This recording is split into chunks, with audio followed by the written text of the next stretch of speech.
نہیں نہیں میں کوئی تم میں سے کوئی ہوگا لڑکا کہے گا چلو یار وہ ایک لیکچر ہے چلتے ہیں، کیا بات ہو رہی ہے قرآن کے بارے میں، نہیں نہیں نہیں، ایک دفعہ پتہ چل گیا پھر ذمہ داری ہو جاتی ہے.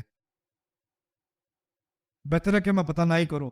علم نہ ہو تو پھر مجھے بھٹکا ہی رہنے دو، کم از کم ایکسکیوز تو ہے نا، کیونکہ ایک دفعہ علم آ گیا تو مغضوب علیہم ہو جاؤں گا. میں ضالین ہی خوش ہوں.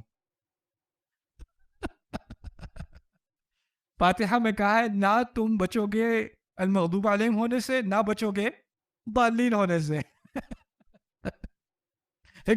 یہ ذہن میں بات ہوتی ہے اگر نہ سیکھو تو بچ جاؤں گا. ضالین، نہیں نہیں نہیں مجھے نہیں بتاؤ، مجھے نہیں بتاؤ. اور ہمارے ہاں تو اب ضالین کا ایک کلچر بن چکا ہے. اب تو یہ کہہ دیا آپ قرآن سیکھ ہی نہیں سکتے، آپ کو عالم ہو گیا آپ سیکھو گے قرآن. قرآن علماء کے لیے ہوتا ہے، خود سیکھو گے تو کیا ہوگا، بھٹک جاؤ گے. فاتحہ نہیں پڑھی، واقعی نہیں پڑھی. جو قرآن جنات سن کے گزر رہے تھے، سن کے مسلمان ہو گئے، وہ تم نہیں سن سکتے، تم گمراہ ہو جاؤ گے.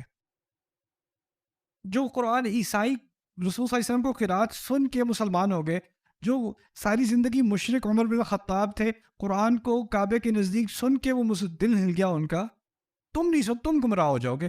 ان کے لیے ہدایت تھی، وہ تمہارے لیے تھوڑی. وہ تو گریجویٹ تھے نا کسی عالمی انسٹیٹیوٹ سے. کیا نان سینس ہے یہ؟ یہ کیسے تمام انسانیت کے لیے پیغام ہو سکتا ہے اگر آپ اس کو ایکسیس نہیں کر سکتے؟ قرآن کا تدبر، قرآن کا صحیح فہم، اس کے لیے علمی غوطہ لگانا پڑے گا، اس میں کوئی شک نہیں. اس کے لیے علماء کی ضرورت ہے، اس میں کوئی شک نہیں. لیکن یہ کہنا کہ قرآن کو کوئی پڑھ ہی نہیں سکتا کسی عالم بنے بغیر، زیادتی ہے. قرآن کے ساتھ بہت بڑی زیادتی ہے. پیغام تمام انسانیت کے لیے آیا تھا.